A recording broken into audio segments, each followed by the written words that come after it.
Como diria o genial poeta alemão Goethe, falar é necessário, escutar é uma arte.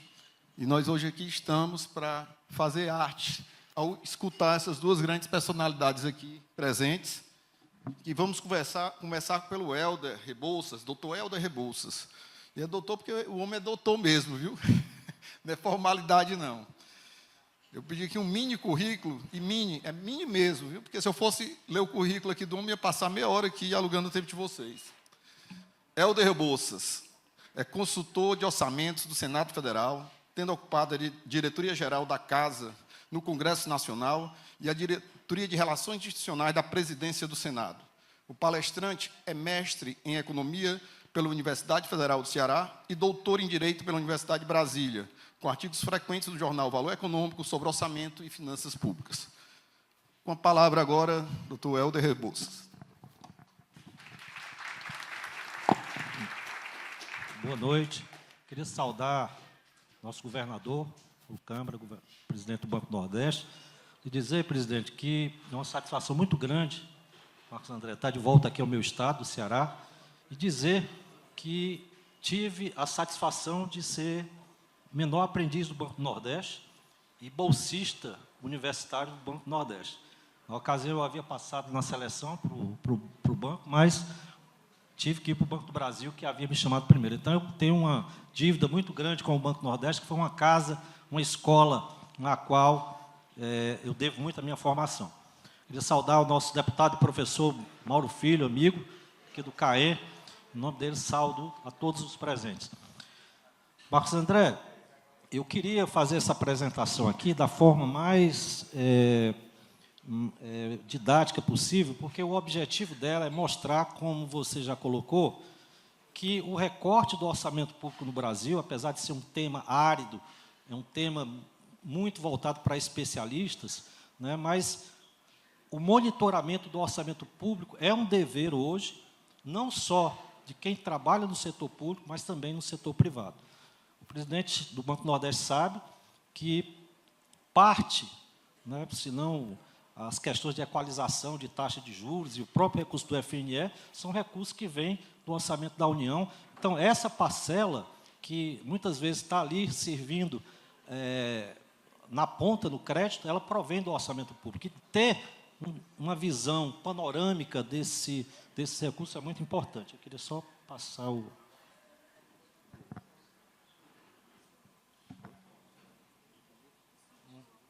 Aqui. Aquele menorzinho. Aqui. Eu vou começar, pessoal, mostrando aqui para vocês, só para a gente ver do que é que as cifras que nós estamos tratando, né? Peguei aqui um recorte do orçamento de 2024, orçamento da União, 2025. Então, você vê ali na segunda coluna que nós temos aí cerca de 4 trilhões de reais, no orçamento total. E a parcela de investimentos, né, você vê ali que representa uma parcela, isso aqui eu estou falando de orçamento fiscal, tá, gente? Depois eu vou falar do orçamento das empresas estatais. Então, vocês veem ali que a parcela que é reservada para os investimentos representa ali apenas 1,6% de todo o orçamento. A gente vê que a maior concentração de despesas, né, aí está em bilhões, mas está lá na parte de outras despesas correntes e a parte de juros em encargo da dívida e pessoal. Então, eu vou focar nessa parcela relativa aos investimentos, que a gente já viu ali que no orçamento fiscal totaliza 64 bilhões de reais. Mas, além do orçamento fiscal, gente, a gente tem uma parcela que é do orçamento das estatais, né? Está ali na última linha, que você somando ali os dois primeiros, dá os 64, que eu havia falado, com mais 167 bilhões, nós temos aí recursos de investimentos somados o orçamento fiscal e o orçamento das estatais de 231 bilhões. Apesar da cifra ser elevada, se nós formos comparar isso internacionalmente, a gente vai ver que no Brasil isso é muito pouco ainda, né? Que representa aí menos de 2% do PIB estimado para 2025. Acho que perdeu aí a... Voltou. Então, como eu estava falando, gente, então a parcela do investimento representa aí menos de 2% do PIB. Bom, e para onde é que vai esse investimento, né? Eu fiz um recorte aqui, pessoal, de recursos que estão carimbados.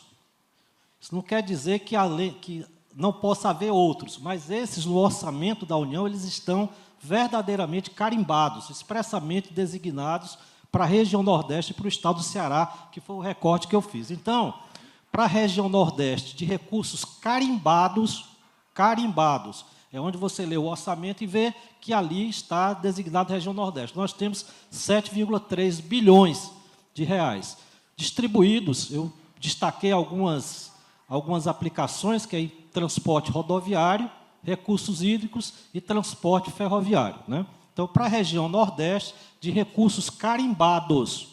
Viu, gente? Porque a gente só vai saber exatamente na execução quais são os recursos que virão além desses aí. Mas carimbados nós temos 7,3 bilhões. E para o estado do Ceará também, nessa mesma métrica de investimentos da União, nós temos carimbados para o estado do Ceará aí 715 milhões, que estão distribuídos 330 milhões para recursos hídricos, programas de recursos hídricos, 183,4 milhões para transporte rodoviário e tem aí 100 milhões para segurança viária.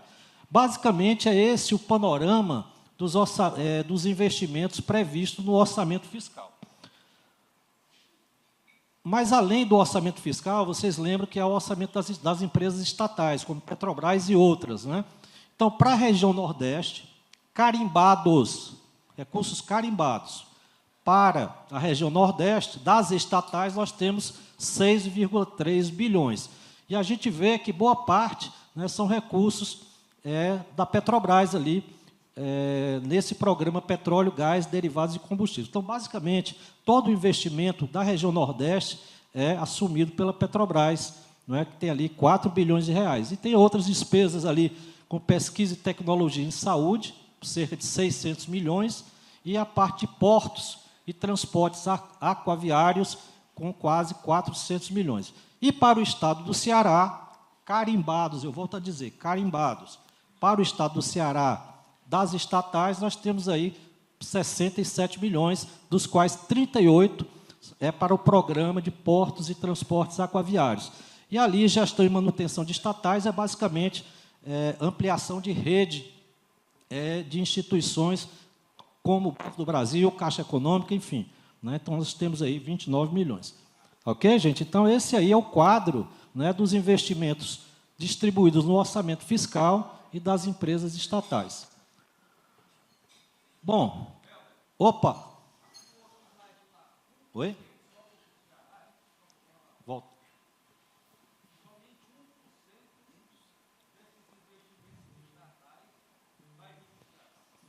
Carimbados. Isso não quer dizer que, ao longo da execução do orçamento, não venham mais. Mas isso é até um problema de transparência do orçamento. A gente só vai saber durante a execução. Agora, previamente definidos, para o Estado, nós temos esse valor aí, para a LOA de 2025, para o projeto de LOA que está tramitando no Congresso Nacional.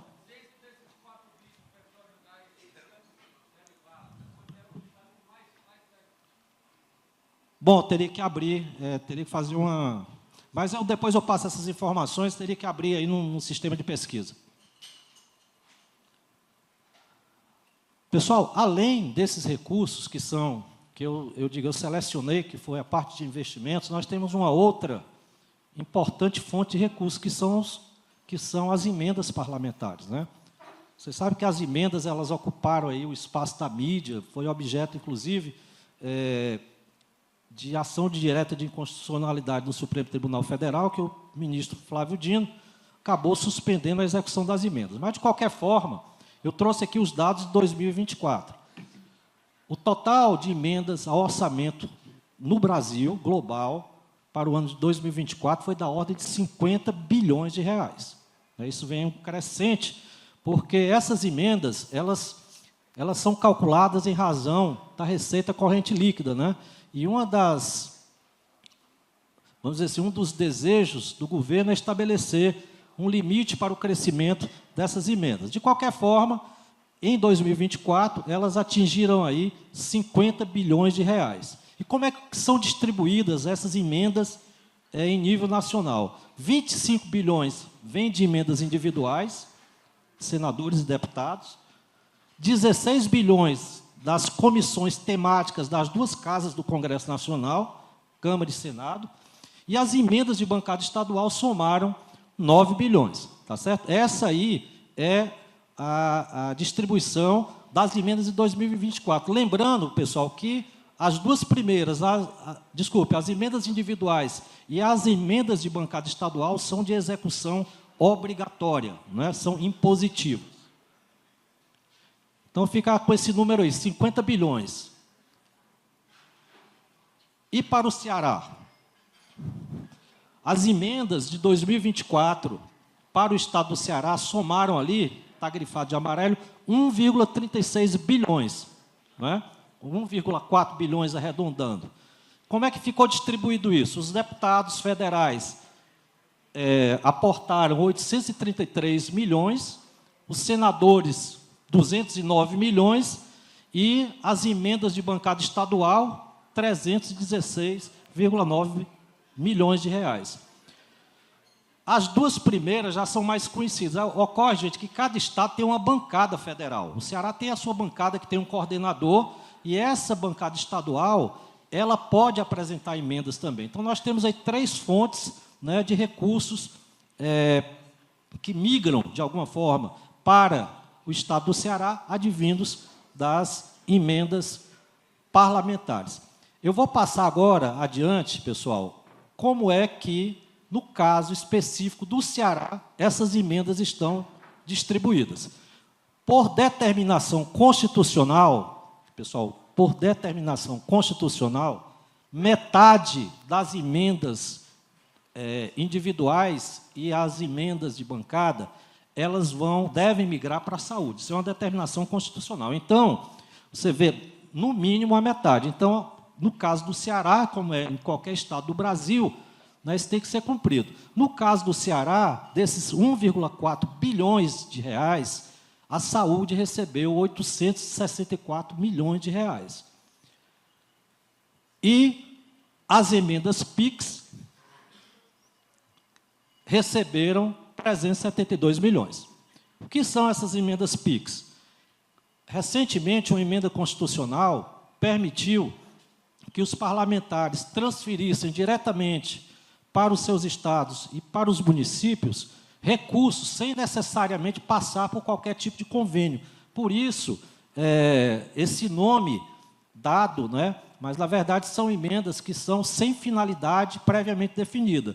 E aí a mídia, enfim, usou essa expressão de emendas PIX. No caso do Ceará, elas somam aí 372 milhões. São recursos que motivaram, não digo especificamente do caso do Ceará, não é isso, eu digo no Brasil, que motivaram a ação direta de inconstitucionalidade que está no Supremo Tribunal Federal, e o ministro Flávio Dino exigiu que se desse rastreabilidade e transparência às emendas, principalmente as emendas PIX, que nem a CGU está conseguindo fazer esse rastreamento. Mas esse aí, pessoal, é o quadro do estado do Ceará. 1,36 bilhões de emendas apresentadas, a metade, mais da metade, 63% para a saúde, e ali... Agora, para projetos de desenvolvimento sustentado local, aí tem uma parcela pequena. Esse quadro não é muito diferente no Nordeste. Eu, inclusive, o presidente trouxe aqui o estado de Pernambuco, nosso vizinho, mostrando que lá as emendas do estado de Pernambuco, 1,47 bilhões, saúde, 820 milhões, as emendas PIX, 365 milhões. Então, é um padrão mais ou menos equivalente. Os parlamentares buscaram muito acessar essas emendas PIX, né, sob a alegação de que há menor burocratização no repasse desses recursos. Então, realmente, os valores cresceram muito ao longo dos anos. Mas esse é o quadro, né, que nós temos aí na distribuição dos programas que são dessas emendas, aí, no caso do Estado do Ceará e do Estado de Pernambuco. Bom, então vamos agora já caminhar para o nosso encerramento, Marcos André, fazer uma reflexão aqui, né? No caso do Estado do Ceará, admitamos que persista esses 1,4 bilhões. Não vai ser esse valor, mas vamos fazer por hipótese que seja 1,4 bilhões. Você destina 50% para a saúde, né, 680 milhões, vamos arredondar 700 milhões, os outros 50% podem migrar, que aí seriam 680 milhões também, 700 milhões para arredondar, poderiam migrar para outras áreas. E aí eu fiz aqui uma espécie de uma comparação para mostrar que, apesar de, né, esses valores não serem valores bastante expressivos, mas se nós formos comparar essa possibilidade de alocação de 680 milhões que sobram do restante da saúde, eu trouxe aqui algumas despesas que são importantes nesse comparativo. Por exemplo, no FNE de 2024, chamado FNE Infraestrutura para o Estado do Ceará, foram alocados 800 milhões de reais. Então, se você comparar ali a parte de emendas que estão ali 680, é um valor considerável, sim, se nós levarmos em consideração, por exemplo, os recursos do FNE para a infraestrutura. No orçamento do governo do Estado do Ceará, para a parte de infraestrutura e logística, nós temos ali 657 milhões de reais, né? Veja só, o que tem ali do orçamento fiscal para infraestrutura e logística, no orçamento do Ceará, 650 milhões, 657. Para o complexo industrial e portuário do PECEM, também no orçamento do Ceará, aqui do orçamento do Estado do Ceará, na parte fiscal, nós temos aí 176 milhões. Então, vejam, esses 680 milhões que poderiam migrar para projetos estruturantes do Estado e dos municípios, né, se nós levarmos em consideração outros aportes de recursos do orçamento do Estado do Ceará e mesmo de outras fontes, nós vamos ver que esses valores são valores significativos.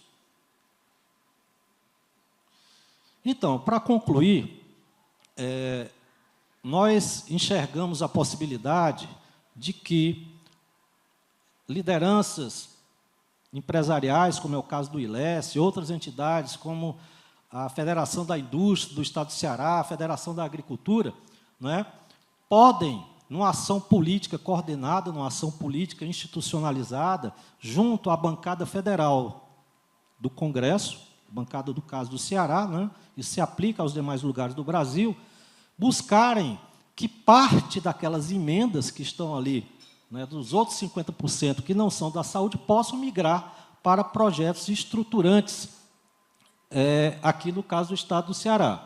Inclusive, a gente estava conversando, eu estava falando aqui para o Marcos André, não é, quem sabe o ILES, né, num trabalho organizado, do ponto de vista político, possa elaborar uma cartilha com sugestões aos parlamentares, obviamente isso num trabalho coordenado com o governo do Estado, né, uma cartilha com sugestões aos parlamentares federais sobre projetos que poderiam, do ponto de vista estrutural, receber esses recursos dessas emendas, inclusive das próprias emendas PIX, que a gente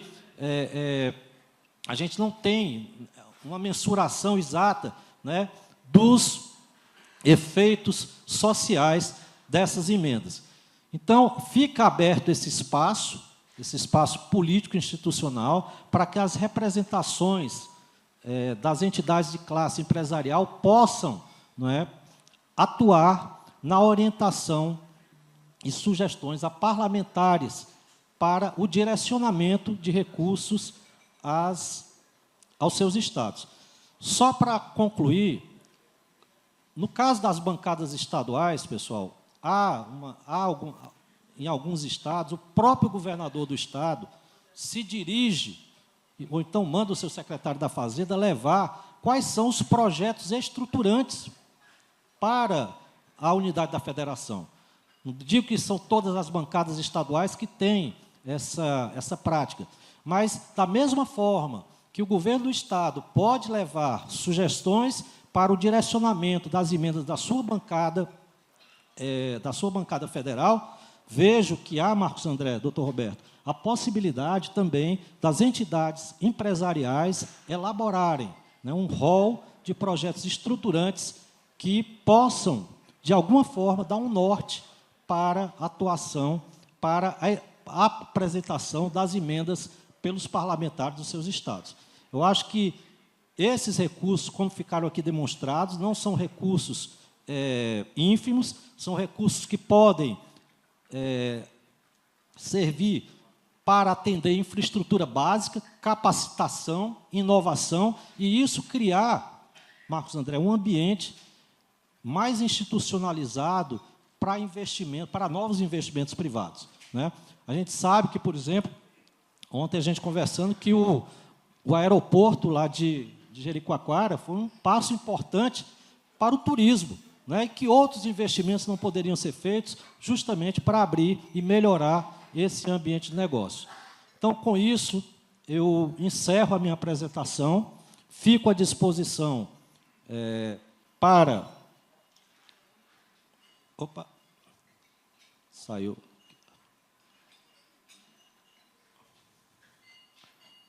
Fico à disposição para outros questionamentos e, no Senado Federal, atualmente, eu estou coordenando o gabinete do líder da maioria, o senador Renan Calheiros, e eu fico à disposição para outros esclarecimentos relacionados ao orçamento público que possam, de alguma forma, servir de informação para decisões estratégicas nos estados e, principalmente, aqui no meu Ceará. Muito obrigado.